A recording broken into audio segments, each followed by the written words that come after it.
Greetings. A lot of us know about the tool LinkedIn, but not always how to use it in a way that can maximize our days and maximize our kind of sales funnels. But from Sandler Training, we have David. Take it away. Thank you, Zach. It's a pleasure to be here. Looking forward to giving you guys a few tips on LinkedIn today. Before we get started, as a way of introduction, just want to introduce myself, David Henshaw, owner of Sandler Training here in Norfolk, Virginia. And I've been in sales and sales management for 20 plus years. A couple of housekeeping things before we get started. If you came here to learn how to market yourself on LinkedIn, then you've come to the wrong place.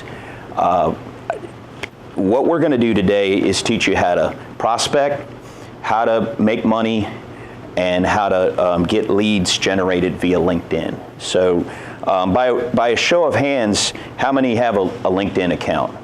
Assuming that's all of you, great. How many check it once a month?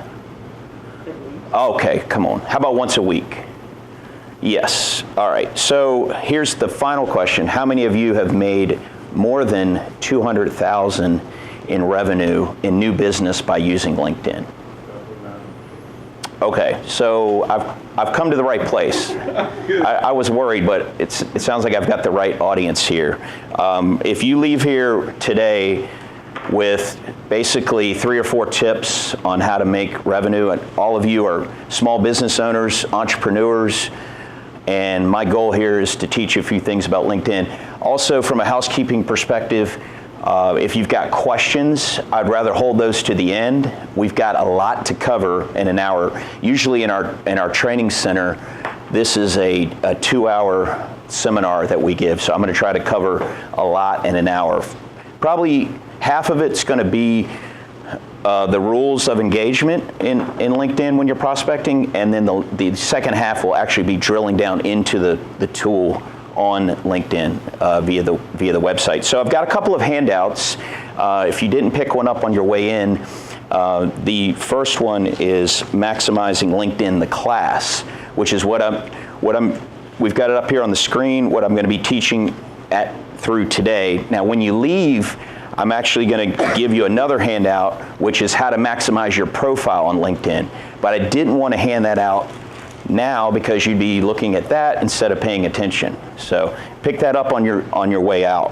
All right, let's dive in here. If you look at your handout, the first thing you want to do is develop a plan for you and your company. So we have a client that puts on his calendar Tuesday mornings at 7:30 to 8 o'clock.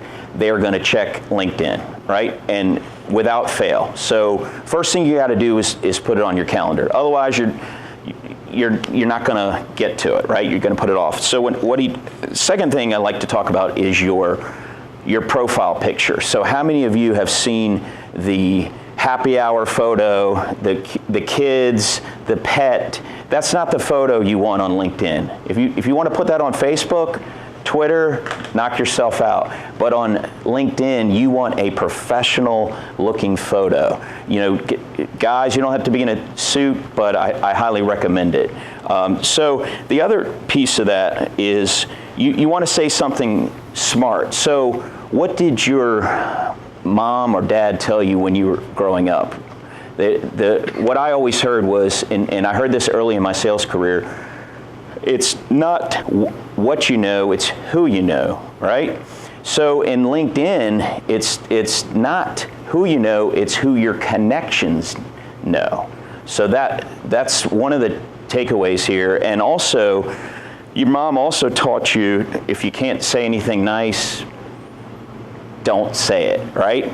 So here's the key to posting on LinkedIn, and this is under number 2.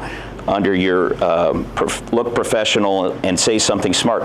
If you start clicking like every time you get a news brief of your friend, you know, he put an article up or they got a promotion, you don't want it to be like Facebook where you like stuff on, because every time you hit like on LinkedIn, it's going to show up in your news feed. So you've got to be very selective, when you post, and here's what I recommend when you're going to post something. you should post something about your industry or something about your company or something that's relevant from a third party. Because what that does is that gives you instant credibility. So you want to, your whole goal in LinkedIn is to have a following, right? You want people to say, oh wow, Deanie's doing this, or Zach's doing that, or Melody's doing this. You want to have people come to your page, but the other half of today's talk is going to be about specific prospecting within LinkedIn. But for now, I'm just trying to give you a framework of how you should be using it on a daily basis. Let's go look at the next item, which is people you know. So low-hanging fruit. So let's look. I'm going to switch over to the web browser briefly, and if you look at profile, my network, connections, right? So we could easily do a search on somebody that we're trying to find, right? Does anybody have a name of somebody you're trying to look up that you want to volunteer? Melody, do you know of anybody offhand? If not, I can just type in a random. That's fine. All right, let's go with Jeff Smith. That seems like a common name, right? So here you're going to see, without me clicking on any of these, there's a lot of Jeff Smiths, right? So let's try to find one in Norfolk.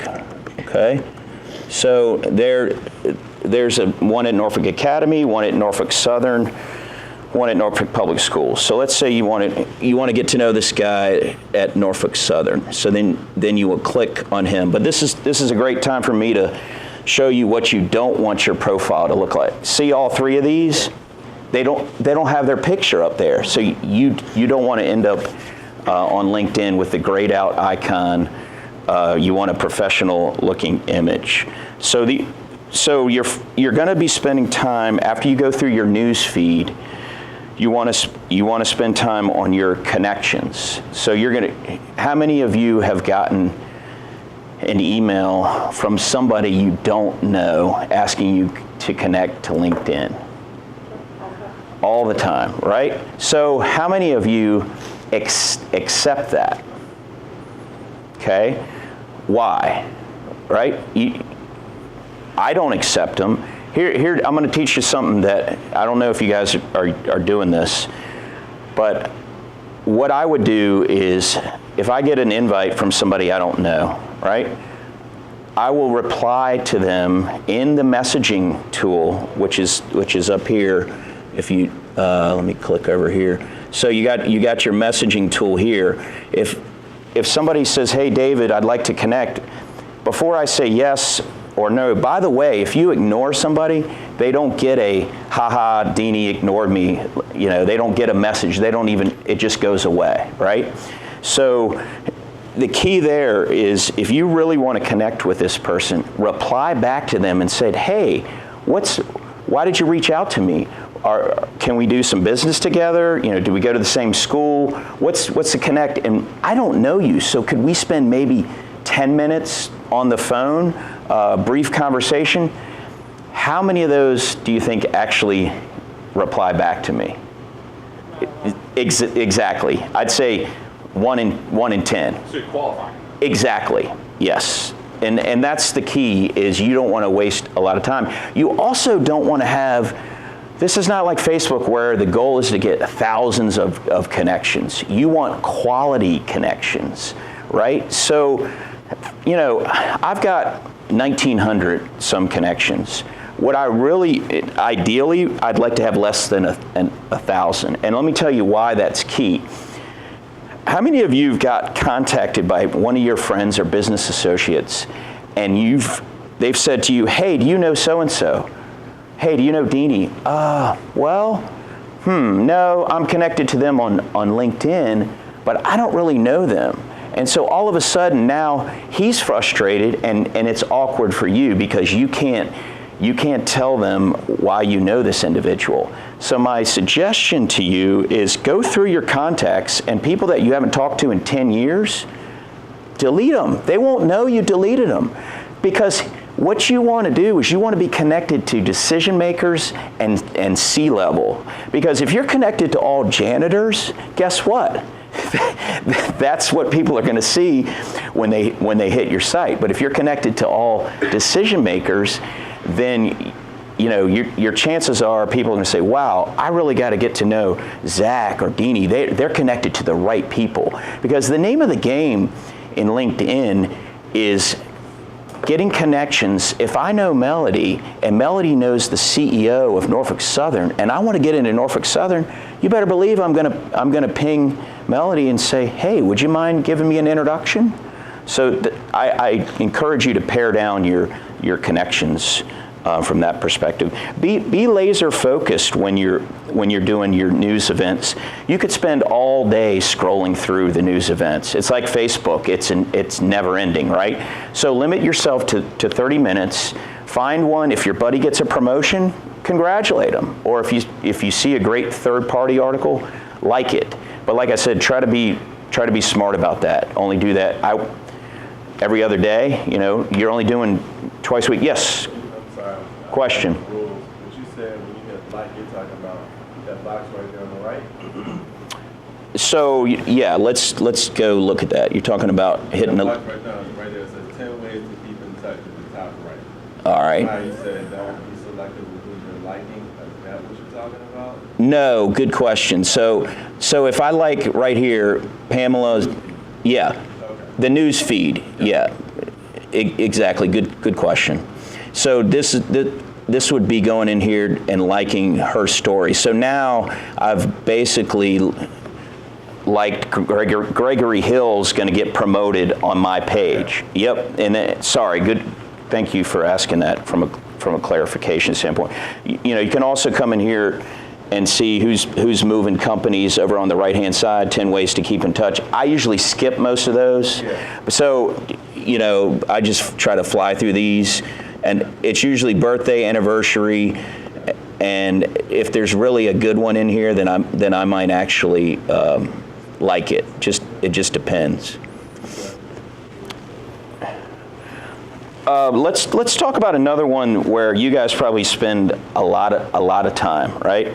How many of you go into by raising your hand, you go check your profile, who's connected to you? Okay, this is a very valuable tool.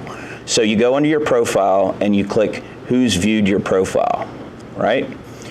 So let's take a look and see. I've had 127 profile views in the last 90 days. By the way, something I meant to talk about in the very beginning, if you guys don't have a premium account, I suggest you upgrade. It's $29 a month.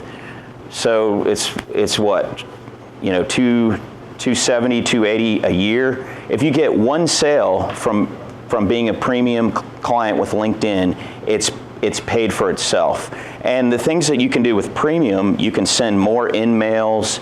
You can do a lot of things that you can't do with the free account. So I highly recommend it. To me, it makes sense. Not even. Probably 6 months, because I saw that I wasn't getting the generating revenue that I needed from LinkedIn, and I did the math on it. I said one client, and it pays for itself. How long did it take you to ROI? Not even 2 weeks. Yeah, 2 weeks, because there were certain C-levels I couldn't get to where Melody wasn't connected to the Norfolk Southern CEO. So for me, the premium membership makes total sense. Now, one thing let's talk about before we go into, and I see Deanie checked me out recently, which is good. Let's talk about who's viewed your profile, right? So when you're trying to get into an organization, somebody have a company that they're trying to call on from the audience that you're trying to get into that you haven't been able to.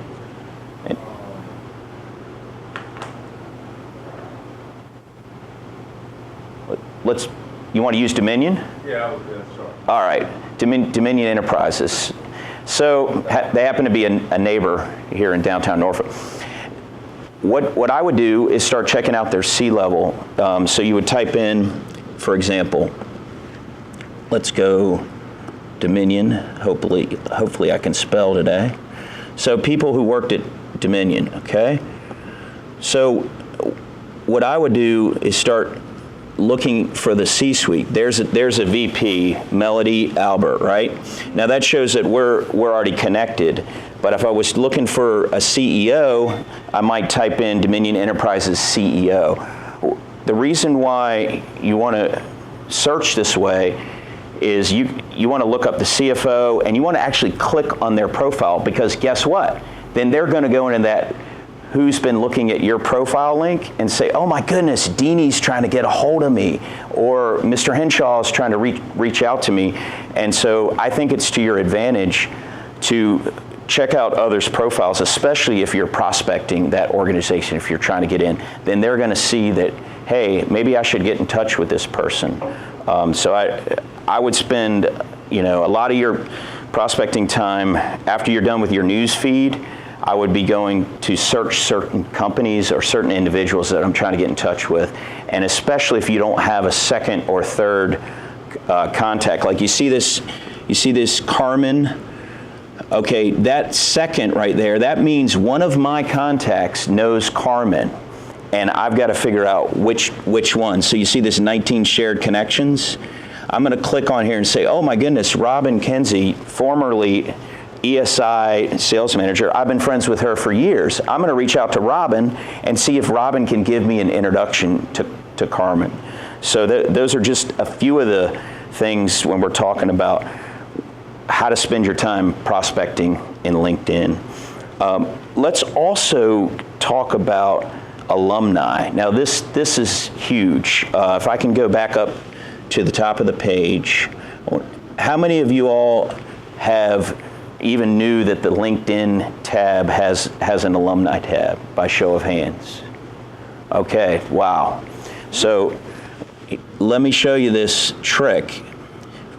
Under My Network, you've got your connections, add contacts, people you may know, and find alumni. Now, we're going to come back to people you may know because you're going to want to spend some time there, but you're going to want to briefly hit that. This is a tool, not many people know about this Find Alumni. So I went to Liberty, and you'll see here that it's got a list of all my contacts, right? My business partner, Chad, Edwin Miller, it could go down the list of all the people I'm already connected to. But what if I wanted to find a CEO that went to Liberty that graduated maybe in 1984, right? So you can change the setting here to graduated. You can type in 1984. Sounds like a long time ago, but that's probably the age of a CEO of a company you're trying to get into. And boom, here's all the people. So there's this guy in Orlando, there's a consultant, president of Red Chip Companies, Dave Gentry. Wow, I've been trying to get into that, and I didn't even know he went to my school, right? So there's a great example of a way to use the alumni. The other way to use this is, what's a big school in this area? Probably the largest, it's a state school. Old Dominion, right? So you see this search universities button? You type in Old Dominion, and now it's going to allow me to search based on, look at this, 82,000 alumni in this area. And so you can go back to the My Network, find alumni, and you actually want to use it this way rather than in the search bar, because there's a button called Change University. See this? You want to hit this, and let's just pick one that's already on here. Regent, that's local, right? So we pick Regent. Well, now I can also pick a year, just like earlier. You can pick graduated in, let's do 2002, okay? Recent graduate, but probably an entrepreneur, probably running a company that you may want to get into. So we click on that. And okay, 264, so we're narrowing our search here. Here we go. Here's some folks that are Tim Johnson, good friend of mine, he's an owner, a business owner in the area. So these are just some tools that you can use to search not just where you went to school, but universities in this area. Because let's face it, people that live and work in this area that you're trying to get in to sell to, they either went to Old Dominion, Regent, hey, they might have gone to West Virginia. So we could do Change University again and put in WVU. So I love this tool. It hasn't been out very long within LinkedIn, but it is a great resource. Any other questions on alumni? Because I'm going to go back to people you. Oh yeah, you want to do that? That would imply you went to multiple schools. Yeah, so let's pick one outside of the area, Florida State. So this is going to list, and I recommend that you narrow it to pick a year. So let's take 98, right? So there you go. There's 3,000. Now here is where they live. So what you really want to type in Norfolk, Virginia, right? Boom, 11. Wow, I think Zach's done this before. So here you go. We picked a university outside of this area, one that you know very well, Florida State in the ACC.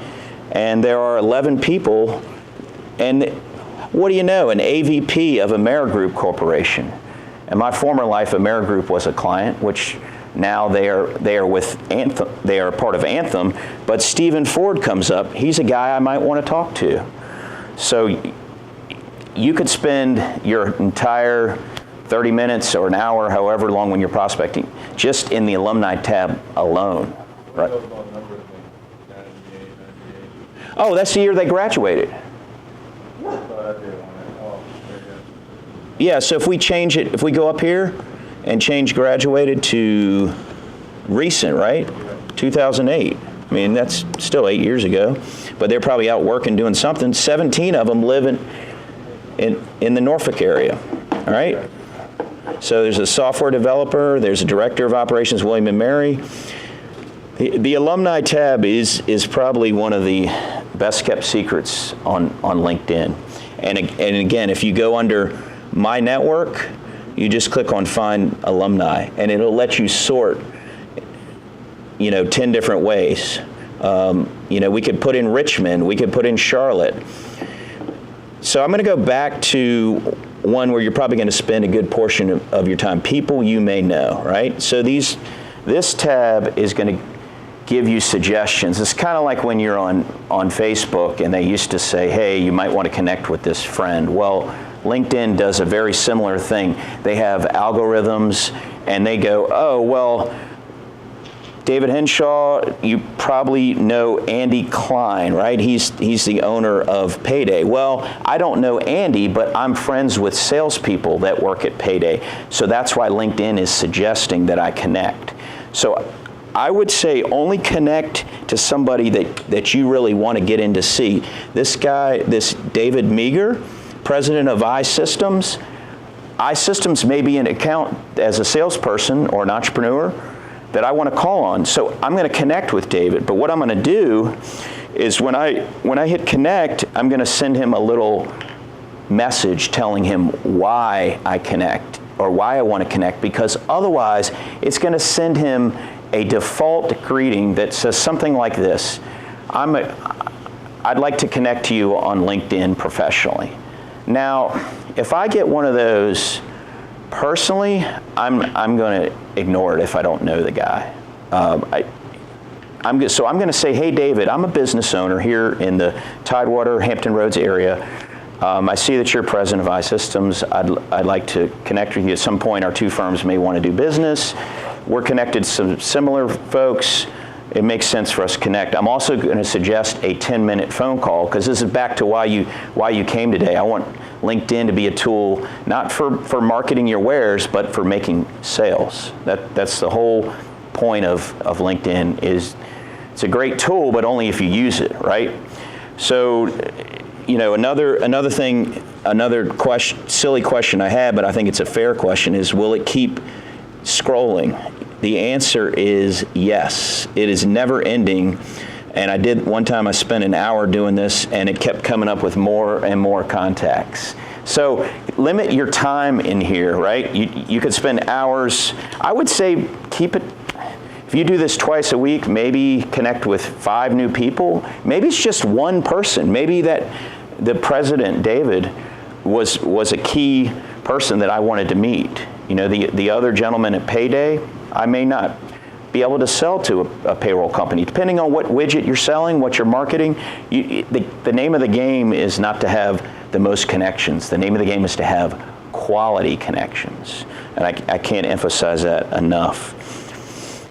All right, let's go. Melody, do you have a question? Oh, okay, good.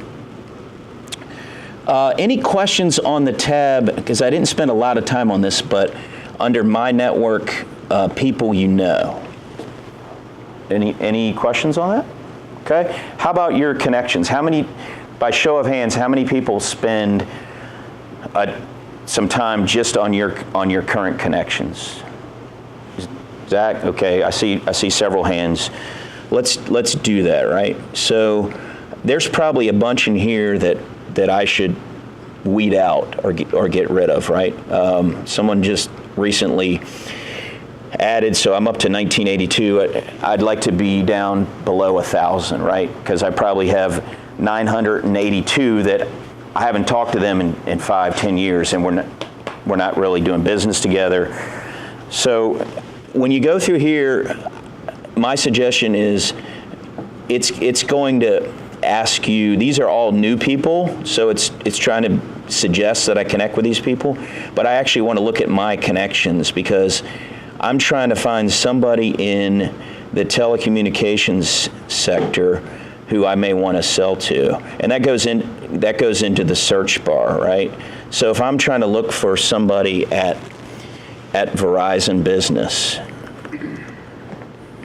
there are people who work at Verizon. So you would click there, and it's going to bring up everybody that's in the Verizon market, right? Now, a lot of these people I'm already connected to, but if you're searching for a VP that you're trying to sell to, there's a way to sort by location over on the left-hand side, right? So first means I'm already connected to them. Second means I know somebody like Melody who can get me introduced to them. And third means, well, I got a long way to go before I'm going to find that person. It just means I've got to try to reach out to them. One thing you can do, and that was a great question earlier about the premium account, you're allowed 15 in-mail connections a month with the premium account. So I can reach out to somebody that I don't know and send them a message or what's called an in-mail, and I can say to them, hey, I'm David Henshaw, Sandler Training, I'd like to meet you, blah, blah, blah. What LinkedIn doesn't want you to do is start spamming people, because they will lock out your account. So under the free version, you can't do any of those in-mails. You can message somebody if you're connected to them, but under the premium, you can do 15 in-mails per month. What's your conversion for those? 1 out of 15. Yeah, it's been. I mean, as far as making them my friend or doing business with them. Business. Yeah, 1. I'd say 1 out of 15. So to me, it's paid for itself. And I'd say out of those 15, I'd say 9 or 10 of them make a connection with me. So I'm getting a high return on having the premium account.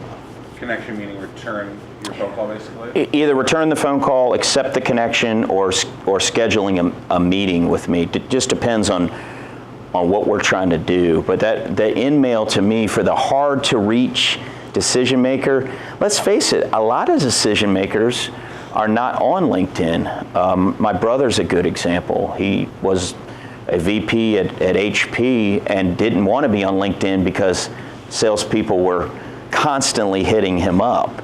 Now he recently got on there and the sheet that I'm handing out when you walk out of here is how to change your privacy settings so you can maximize your profile, because you want to make sure you're getting as much exposure as you can, but you also want to protect yourself. Like, there's some people out there that may not, every time you change your profile, Zach, if you change your profile 10 times a day, you don't want everybody on LinkedIn seeing that. So there's a specific handout for how to go into LinkedIn and change your settings based on what you're trying to accomplish. The other thing you want to be stingy about with LinkedIn, I choose, now this is a personal preference, I choose not to share my connections, and there's a reason for that. A lot of people are trying to poach my relationships, so it all depends.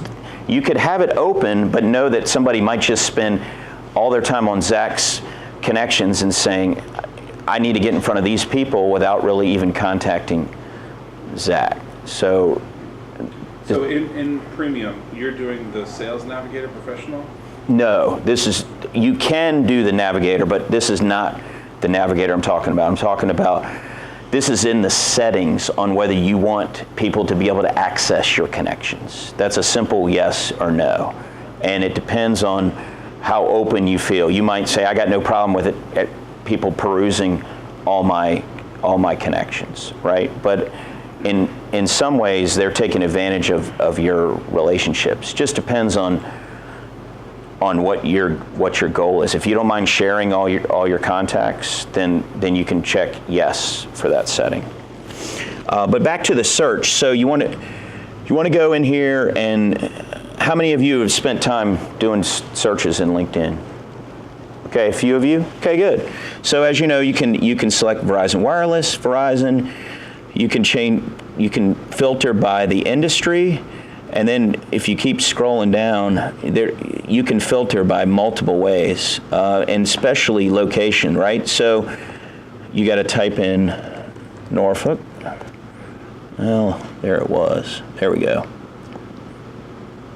So I just did a search on all Verizon employees that are in the Norfolk area, and there pulls up. So one I'm connected to, the other our second or third contacts. Like, let's look at Rainey, right? There's 17 of my connections that know her. So if I want to get introduced to Rainey, I've just got to reach out to like Al Taxer, who's over at State Farm, and say, hey, would you mind making an introduction?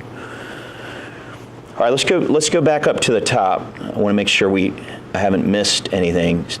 So you've got your connections, you're adding contacts. The other thing the premium account lets you do, and I almost forgot to mention this, is you can take notes in LinkedIn and save it in your CRM. So a lot of you might use Salesforce. One thing I suggest is if you're doing research and we want to pull up, like let's go back to the Jeff Smith, right? I'm going to pull up this guy here, and I'm going to suggest that you open up, and actually let me go back. Open up a new tab, and what I mean by that is my spot, and then I'm going right to. I've got Jeff's profile, so I'm just trying to help you as you're managing your day to day. You want to stay on your main page, and that way you got two tabs open. So there's Jeff's profile. And if I want to connect to him, great. And the other thing, by clicking on him, as I mentioned earlier, he now knows that I've looked at his profile. So even if you decide not to connect, he's going to know that, hey, David Henshaw looked at his profile today. What's protocol on that? So if someone doesn't ask for the connection, do you then, as the person who received it, so do you think Jeff is going to try and connect with you tonight? Great question, Zach. So LinkedIn is like a game, right? Yeah. So I may say, gee, I want Jeff to look at his profile and see that I was interested in him, but didn't invite him, and it's going to bring out curiosity. He's going to say, I wonder why this guy was checking me out. Maybe he wants to do business. So if that's all you leave it at, like sometimes I do that with a CEO who I'm not ready to connect with, but I want him to know that I checked him out. Sort of like a brand awareness, right? Now if I really need to connect with him and I've got a specific reason, this is where I would use either my in-mail or I would just connect and then tell him the reason why. So I'm gonna show you here where, remember how I said change your default? So never leave this up here. Always say, hey Jeff, it's David. I'd like 10 minutes of your time to get to know you for, to do some business, right?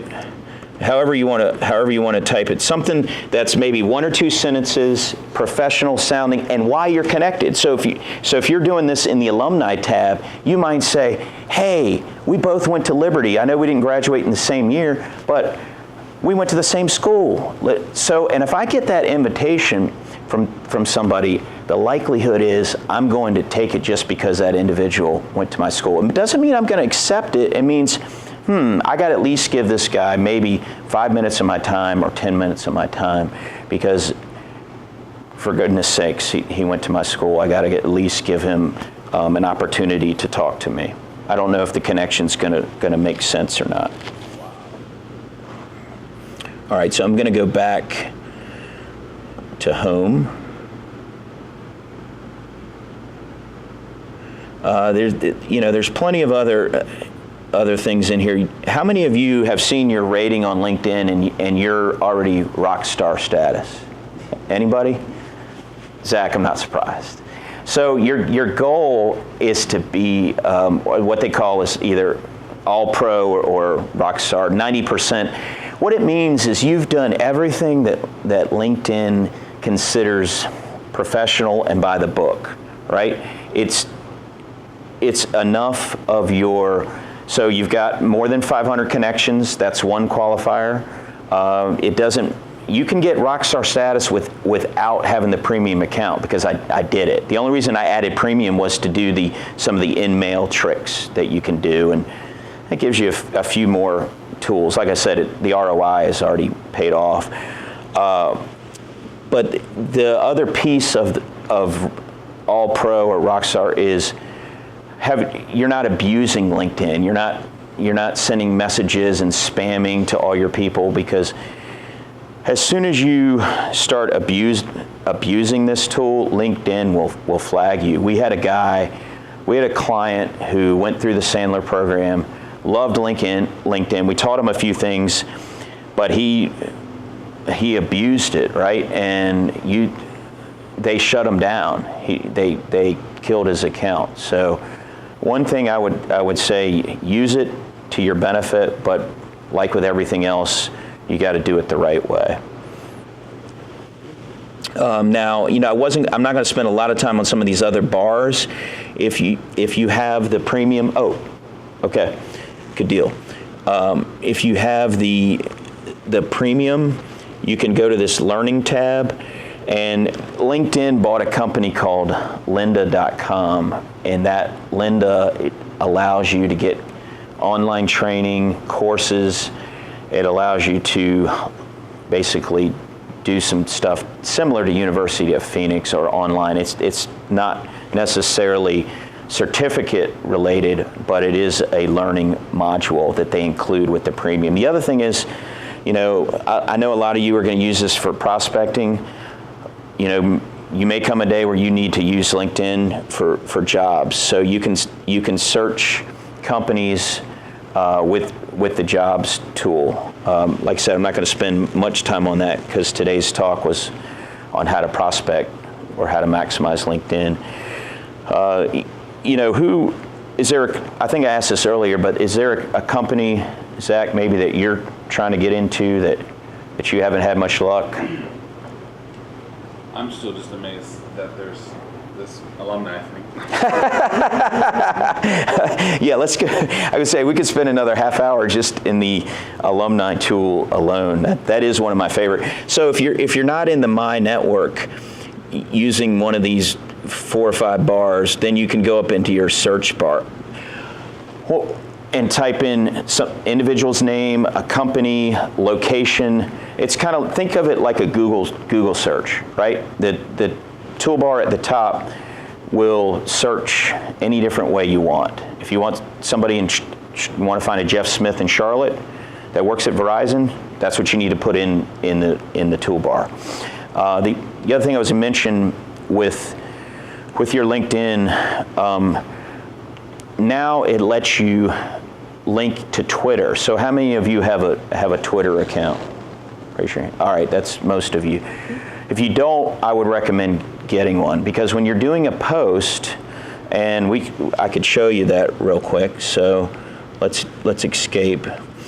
So I'm going to see this share an update, upload a photo, or write an article.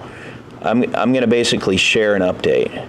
So I might say, well, before I type in what I'm sharing, first thing I'm going to do is go down to this little toolbar, and it says share with the public.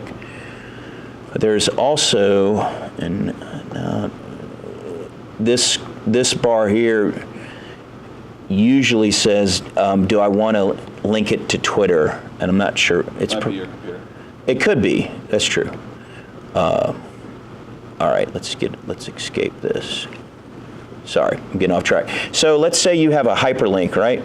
So you would type in our site, Sandler.com, and then I might say, hey, 12 ways to stay motivated. I might say, check us out. I don't know if I mentioned this earlier. Try to limit your, hey, I'm doing a workshop, or I'm doing an executive seminar. I've got a networking event coming up. Try to limit that to maybe one per week. If you post those every day and too much, people are going to say, gosh, every time I go to David's page or Deanie's page, all they're talking about is their events. What you want to become is the expert in your industry. So if you post something, Deanie, about event planning, and it came from a third party that validates what you do every day, that's the kind of thing you want to post, and you want to include either a hyperlink or a photo, because the big thing with LinkedIn, it's kind of like Facebook. People will click on photos. If I just go in here and type, hey, it's a rainy day in Norfolk, and I don't put a picture or I don't put a hyperlink with it, people are going to bypass my news feed. They're going to say, oh, well, that, who cares, right? So try to have a photo, try to have a hyperlink, and try to limit your advertising for yourself. Try to put third-party articles. Just mix it up. Have some, hey, I'm doing a networking event, and some, I've got, third-party articles. And the key thing is, then you become a subject matter expert in your industry. The other thing, and I wasn't planning to spend a lot of time on this, how many of you are members of groups in here, belong to groups? Okay, almost everybody. So no matter what your industry is, we could spend a little time on groups. So I've got several connections, and those, if I look on here, or better yet, let me type in, make it easy. I'm going to type in a group that I'm connected to. So there's a group called Sandler Enterprise Selling that I am a member of.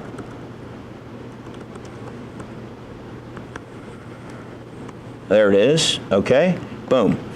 So the key is, LinkedIn used to limit you to groups.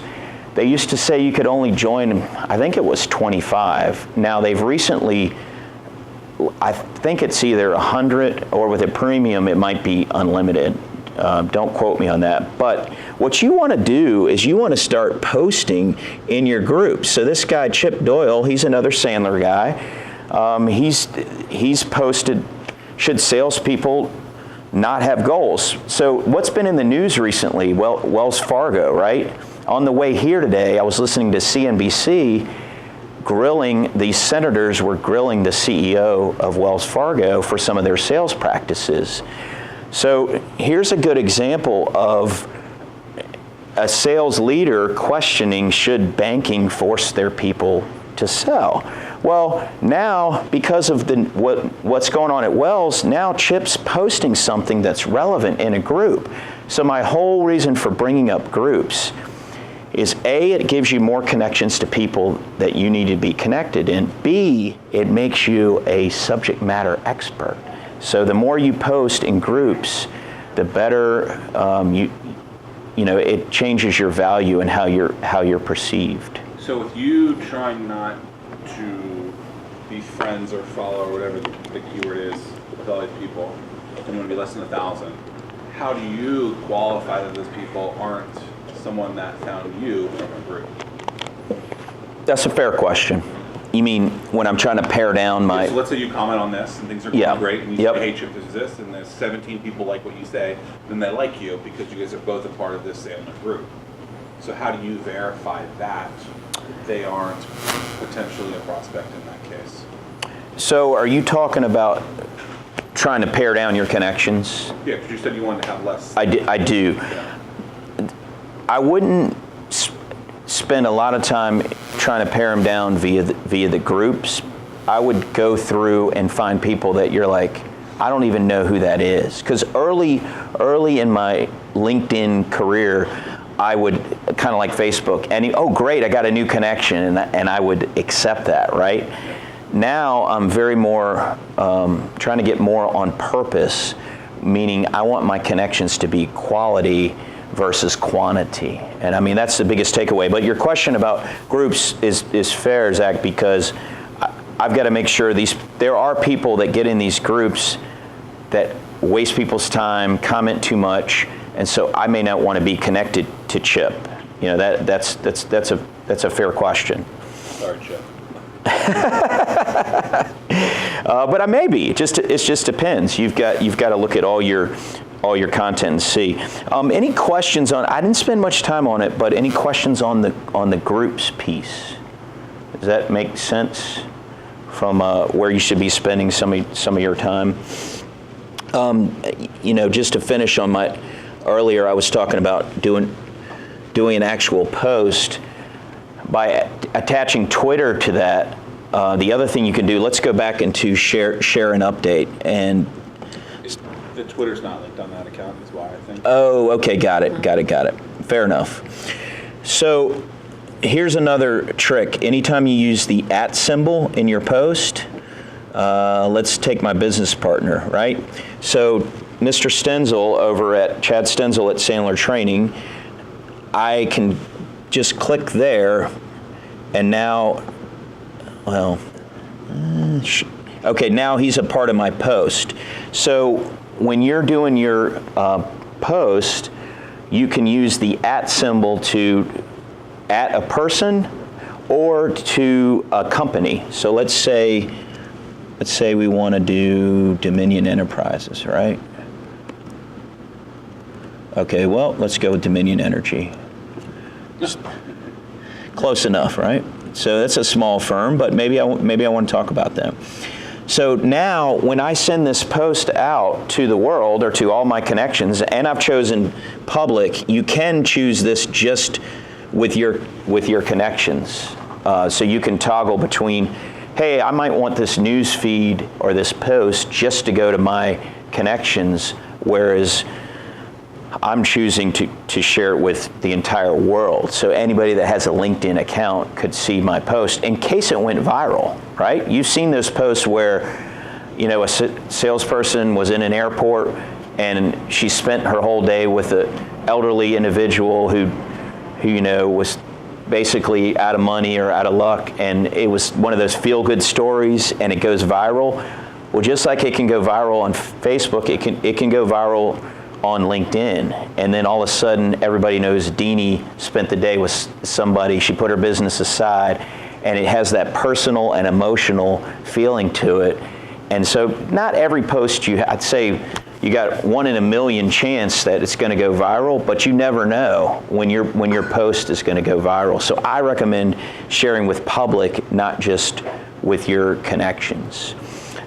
So when we post this, it's going to tag Dominion Energy and Chad Stencils, so that not only are those two, is that individual and that company is going to see the post, but when people look at your newsfeed post, they can actually click on those links and go to those companies or go to those individuals.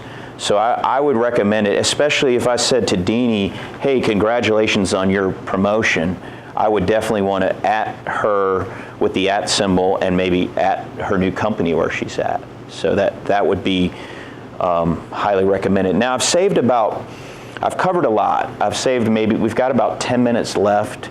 I can cover some more material, but I wanted to kind of open it up to questions. I'm sure either there's something I've said or something I didn't say that you guys might have, and hopefully I can answer that. If not, we can certainly talk offline, but does anybody have questions? Well, I'd ask, for us, I'm with a finance company, and Okay. what we can put on there, we can't actually do any of our own posts. We've got a network called USA Social, and if you're subscribed to it, they automatically post for you as the individual advisor. Is there any kind of advice you can give me on how to more effectively, attract folks? Okay, so and tell me your name again? Buck? Yeah. Okay, so you're a financial advisor? Yeah. And you're not allowed to post from your company, but are you allowed to post on? I'm not allowed to post individually. Interesting. Yeah. So I haven't had that question come up. Now, what about do you have an individual LinkedIn profile? I have an individual LinkedIn profile. It's it's a Northwestern Mutual, stuff Okay. that I work. Sure. But I can't post on that myself, so I can't go in there and create anything, especially business-wise. Okay. Or advice, any kind of advice. It could be totally. Oh, right. You can't give financial advice. Right, or any other kind of advice. Like brown shoes versus black. Right. Coming from the financial advisor, But anyway, at the end of the day, USA Social, which is our company's media networking, will come up with different posts, and I can go through them and decide, which one I want to go up there for me, which is good, just for some exposure. But I never know how to track that. Is it effective with my connections? Sure. What I would say for that is, especially since you're limited to posting and to giving advice, I would use it as a tool just to make connections. So I would say, hey, you want to find Deanie is a person that can get you in to meet somebody who you want to sit down with and help them with their financial. So try to make it person to person, and if you post, you certainly could in your profile list where you work, what your website is, what your business email is. I don't know if I addressed this earlier, but I highly recommend putting your work or your business email as on your LinkedIn profile, not your Gmail or your Yahoo account. Just because when you get an in message, so if Deanie sends you a message and you get it in your LinkedIn inbox, you could then, if it comes into your work email, you're going to be able to take that and cut and paste it into your CRM, Salesforce, what have you, and be able to track that. Because if you just stay inside of the LinkedIn messaging app, then they hold all your data versus you holding all your data. And Microsoft Outlook has made it easy to cut and paste. In fact, Microsoft acquired LinkedIn, so the whole idea is to be able to, you want to control the data. But I would say for you, instead of posting, since you can't, I would use LinkedIn as strictly a connection tool, a way for you to get more introductions to people that you want to sit down and meet with. And that's a great question. On your way out, and I don't know if you were here, there is a handout on how to take your settings and optimize them for LinkedIn. It's a step-by-step. So certainly pick that up. Other questions? I got maybe 5 minutes. Let me review. I'm just looking to see if there's anything else I might have missed. I think everybody's favorite button, and Zach escaped, but is that Alumni Network. That seemed to be a popular search tool. And make sure that you're blocking out time to spend on LinkedIn. there's definitely a method to the madness, right? It's the wild, wild west out there, but be specific and be on purpose when you're spending time searching for new contacts. Would you recommend the premium? Yes, I do. It's $29 a month for the premium, and you can send up to 15 in-mails a month. It gives you a lot more capability inside of the LinkedIn tool. And it also, when people are looking at you, okay, I want to meet with Buck. Oh, wow, Buck's a premium member. So this guy, A, is not afraid to spend money. B, he's serious about his business. It rations you up. Not that the free membership's terrible. It's just that I think if you get one sale from the premium, it'll pay for itself. So. Any other questions? All right. Well, appreciate your time today. Hopefully it's been helpful. Hopefully I've given you a few tips on LinkedIn. And certainly feel free to contact myself, David Henshaw, Sandler Training. And thanks again, Zach, for having me.